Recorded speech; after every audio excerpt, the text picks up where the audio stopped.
గ్రామంలో జరుగుతున్న అభివృద్ధి పనులను అడ్డుకోవద్దని టీడీపీ నాయకులు వంశీకృష్ణారెడ్డి, బీజేపీ మండల అధ్యక్షులు కనుపర్తి నాగేంద్ర కోరారు. మండలంలోని ఊటుకూరు గ్రామంలో రోడ్డు విస్తరణ పనుల్లో భాగంగా 9 మందికి చెందిన ఇళ్ల ఫ్లాట్లు సగానికై పైగా పోతున్నాయని, దీనిని ఇటీవల కొందరు దుష్ప్రచారం చేస్తున్నారని, అది మంచి పద్ధతి కాదని తెలిపారు. ఈ విషయాన్ని కోవూరు ఎమ్మెల్యే వేమిరెడ్డి ప్రశాంతిరెడ్డి దృష్టికి తీసుకెళ్లామని, ఇళ్ల స్థలాలు పోయిన బాధితులకు త్వరలోనే కొత్త ఇళ్ల స్థలాలు ఇస్తామని హామీ ఇచ్చారని, దీనిపై ఎలాంటి దుష్ప్రచారం చేయడం మంచిది కాదని తెలిపారు. ఈ కార్యక్రమంలో సర్పంచి శేషమ్మ, ఎంపీపీ శేషమ్మ, స్థానికులు ఉదయ భాస్కర్ తదితరులు పాల్గొన్నారు. నమస్కారం అండి, నా పేరు ఉదయ భాస్కర్, ఊటుకూరు గ్రామం. మన వంశీరెడ్డి చెప్పిన విధంగా అక్కడ నాకు స్థలం మంజూరు జరగడం జరిగింది. దానివల్ల రోడ్డు అక్కడ ఉన్న దానివల్ల నా ప్లాట్ కొంచెం ఇబ్బంది జరుగుతుందని చెప్పేసి నేను వంశీతో అనడం జరిగింది. వంశీ గారు, అన్న నువ్వే ఇబ్బంది పడుతూ ఎమ్మెల్యే ప్రశాంతమ్మ గారికి పోదాం, ఇది చెప్దామని చెప్పి నన్ను తీసుకుపోయాడు. మేమంతా కలిసి ఒక 8-9 మంది దాకా పోయాము. ఎమ్మెల్యే గారితో మాట్లాడడం జరిగింది. ఎమ్మెల్యే గారు ఉండి, నాయన దానివల్ల మీకు ఎటువంటి ఇబ్బంది లేదు, మీకు దానికి తగ్గట్టుగా నేను ఇచ్చే బాధ్యత నాదని మేడం గారు ఆ రోజు మాట్లాడడం జరిగింది వంశీ సమక్షంలో. కాబట్టి మా గ్రామానికి ఉపయోగపడే విధంగా పని జరుగుతున్నప్పుడు మా 7 ఫ్లాట్ల గురించి అసలు ఆలోచించాల్సిన అవసరం లేదు. మాకు ఎటువంటి దానివల్ల ఇబ్బంది లేదు. మాకు ఊరు బాగుపడాలి, ఊరికి మంచి జరగాలి. మా ఎమ్మెల్యే మేడం గారు మాకు పూర్తి భరోసాని ఇచ్చున్నారు. 1-2 ప్లాట్ల గురించి దీని గురించి మేము గగ్గోలు పడి ఈదును పడి తనవలసిన పరిస్థితి లేదు.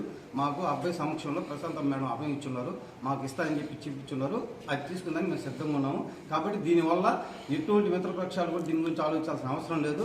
మాకైతే పూర్తి సురహలు అని చెప్తున్నాం. ఎటువంటి ఇబ్బంది లేదు మాకు ఆ ప్లాట్ల వల్ల. మా గ్రామానికి మంచి జరగాల అంతే. మా ఎమ్మెల్యే గారు మాకు మాట ఇచ్చున్నారు కాబట్టి మేము శిరస వహిస్తాం. ఎటువంటి దీని గురించి సంక్షోభం లేదు, ఆలోచించాల్సిన అవసరం లేదు. మా ప్లాట్లు అక్కడ ఉండేది, దానివల్ల మాకు ఎటువంటి ఇబ్బంది కూడా లేదు. ఇది మిత్రులు విలేకరుల సమక్షంలో నేను తెలియపరచుకుంటున్నాను. ఇక్కడికి వచ్చేసిన నాగేంద్రానికి, మన కూటమి పార్టీ నాయకులందరికీ, తెలుగుదేశం పార్టీ నాయకులకి, బీజేపీ పార్టీ నాయకులకి అందరికీ నమస్కారాలు తెలియజేసుకుంటున్నాను. 2 రోజుల క్రితం సాక్షిలో ఒక కథనం వచ్చింది. పేదవాడికి గూడు మీద కుట్రలు జరుగుతాయి. ఇప్పుడే చెప్పాడన్నా, ఈ రోడ్డు ప్రారంభించినప్పుడే ఊళ్ళో అందరితో సమ్మతించి మాట్లాడుకొని గ్రామం అందరూ అనుమతితో సర్పంచ్ గారు, ఎంపీపీ గారు, అందరు నాయకులు, ప్రజలు అందరూ అభిష్టం మేరకే ఈ పని చేయడం జరిగింది. కానీ ఎప్పుడో 2 సంవత్సరాల నుంచి పని జరుగుతుంటే ఈరోజు పని పూర్తయిన సమయానికి ఇప్పుడు వచ్చి ఆ ప్లాట్ల గురించి చెప్పడం జరిగింది. ప్లాట్లు పోయినాయి, ఈ ప్లాట్లు పోయింది. ఇప్పుడు ప్లాట్లు పోయిన సంగతి ఇప్పుడు కాదు. ప్లాట్లు రోడ్డు పని చేసే తొలి రోజే ప్లాట్లు పని చేసేటప్పుడు 9 మంది ప్లాట్ల పైన గుర్తించడం జరిగింది. వాళ్ళని ప్రశాంతం దగ్గరికి తీసుకోవడం జరిగింది. అందరూ హృదయంతో అర్థం చేసుకుని ప్రశాంతమ్మ దగ్గరికి వెళ్ళిన తర్వాత ఆమె ఒకటే చెప్పింది, ఎంతమంది లబ్ధిదారులకి నష్టం జరుగుతుందని చెప్పి అడిగింది. అమ్మ 9 మంది లబ్ధిదారులకి ప్లాట్లు పోయినాయి. 1 to 9 స్కెచ్, ఆ రోజు గవర్నమెంట్ ఇచ్చిన స్కెచ్ ప్రకారం 1 to 9 స్కెచ్. ఇక్కడ విజయ్ కుమార్ ఉన్నాడు, భాస్కర్ ఉన్నాడు, ఇంకా అట్లానే పలువురు ప్లాట్లు పోయిన రైతుల మన లబ్ధిదారులు అందరూ ఉన్నారు.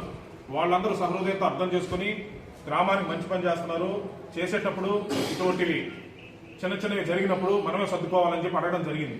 దానికి ఎమ్మెల్యే గారు అడగంగానే వాళ్ళందరూ సహృదయంతో ఒప్పుకొని ఆ రోజు ప్లాట్లు పోయినా కూడా మాకు ఎటువంటి అభ్యంతరం లేదు అని చెప్పడం జరిగింది. ఇంకోటి ఇరిగేషన్ కాలువ గురించి మాట్లాడారు. ప్రతి దానికి ఇరిగేషన్ కాలువకి ప్రతిదీ అనుమతులు తీసుకొని మాత్రమే చేయడం జరిగింది. బురద చల్లడానికి చేయడానికి 100 ఉంటాయి.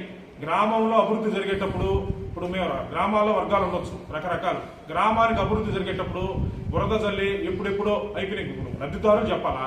ఎవరో ఒక ఆయన ధాన్యం పోయి ఆయన తీసుకొచ్చి నాకు ఒక ప్లాట్ పోయినట్టు 9 మంది ప్లాట్ పోయినట్టు 8 మంది ఇక్కడే ఉన్నారు.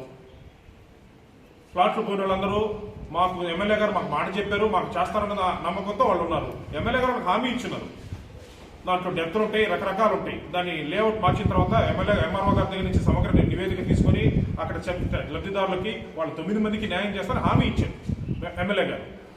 కాబట్టి తెలియజేసుకుంటూ ఇటువంటి అభివృద్ధి నిరోధక కార్యక్రమాలు పాల్పడొద్దని చెప్పి తెలియజేసుకుంటూ ఈ బురద జల్లే కార్యక్రమాలు మానుకోవాలా. ఇవన్నీ చూశారు మీరు, ఎవరికి ఏ ఇబ్బంది లేదు. అసలు గ్రామంలో ప్రశాంతంగా జరుగుతున్నప్పుడు ఇటువంటి కార్యకలాపాలకు పాల్పడడం బురదలను ఎంతవరకు న్యాయం చెప్పని అడుగుతా. మరోసారి ఇది రిపీట్ కాకూడదని కోరుకుంటూ, రిపీట్ అయితే మేము కూడా చేయాల్సిన చర్యలు తీసుకుంటామని చెప్పి పత్రిక కూడా తెలియజేయడం జరుగుతూ ఉంది. ఇది మంచి పద్ధతి కాదు.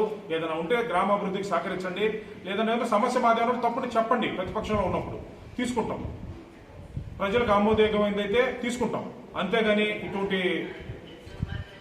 చేయొద్దని చెప్పి తెలియజేసుకుంటూ మరొకసారి హితవు పలుకుతాం. మరిన్ని తాజా వార్తలు ఎప్పటికప్పుడు తెలుసుకునేందుకు మన గ్లోబల్ న్యూస్ లోకల్ టీవీని సబ్స్క్రైబ్ చేసుకొని లైక్ చేసి కామెంట్ చేయండి.